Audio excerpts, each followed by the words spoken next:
You've been told the same exercise advice your whole life. Just walk more, get your steps. 10,000 a day and you'll be fine.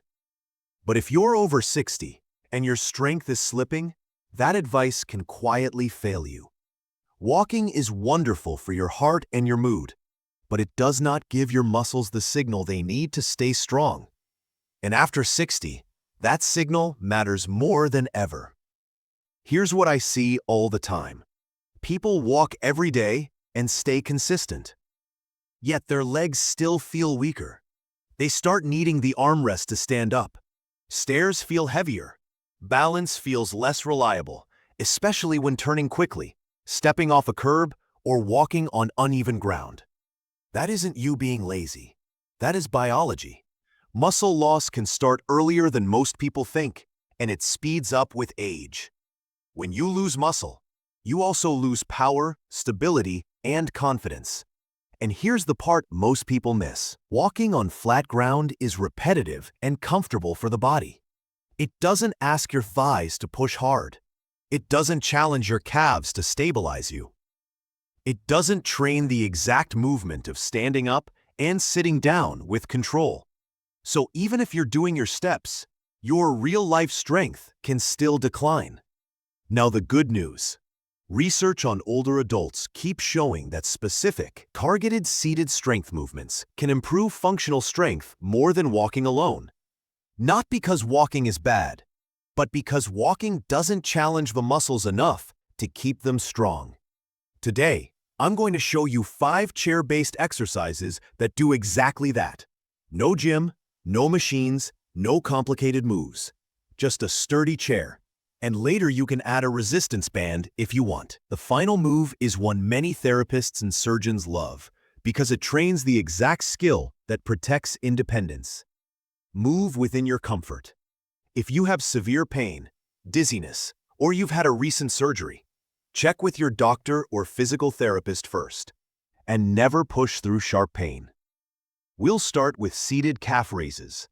Most seniors ignore the calves, and that mistake can cost you stability. Your calves help you push off the ground, catch yourself when you stumble, and keep blood moving through your lower legs. Sit tall in a sturdy chair, with your feet flat and knees bent. Press through the balls of your feet, and lift your heels as high as you comfortably can. Hold for 2 seconds, then lower slowly and smoothly. That slow lowering builds real strength. Start with about 15 repetitions, rest, and do a second set. Over time, you can work up to 2 or 3 sets. If you want more challenge without standing, place a heavy book or a small weight on your thighs. Many people notice their legs feel lighter and steadier after a couple of weeks. Next is seated knee extensions. This targets your quadriceps, the big muscles on the front of your thighs.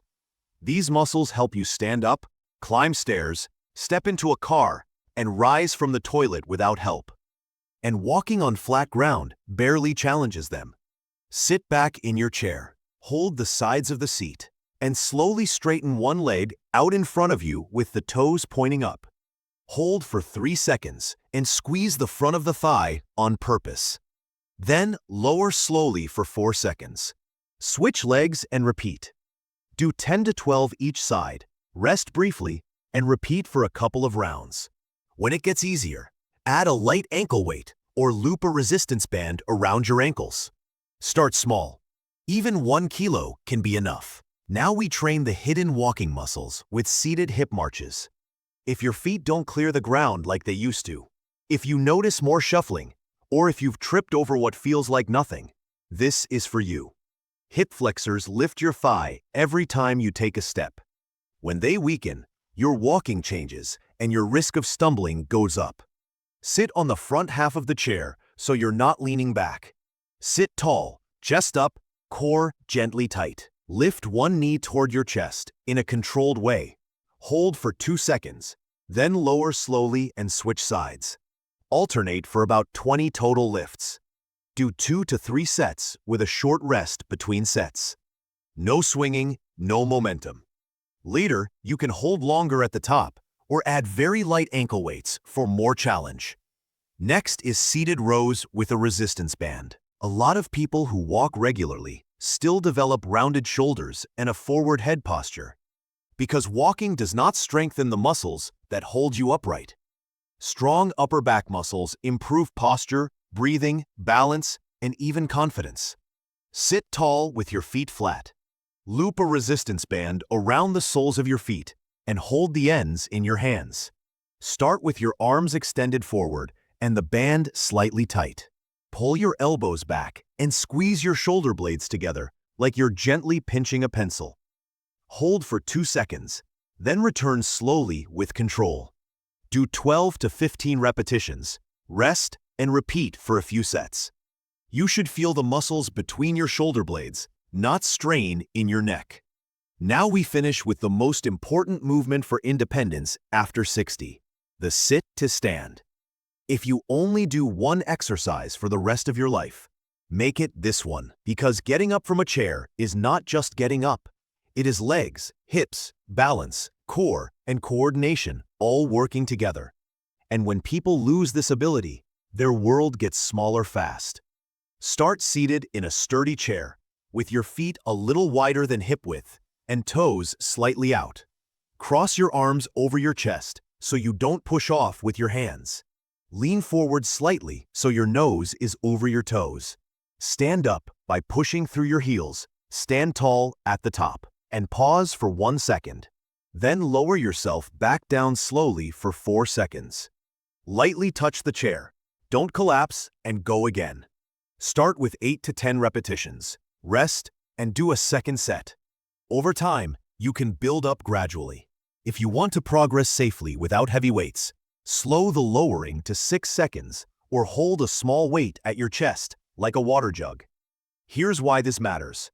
Walking is still good, and I want you to keep walking if you enjoy it.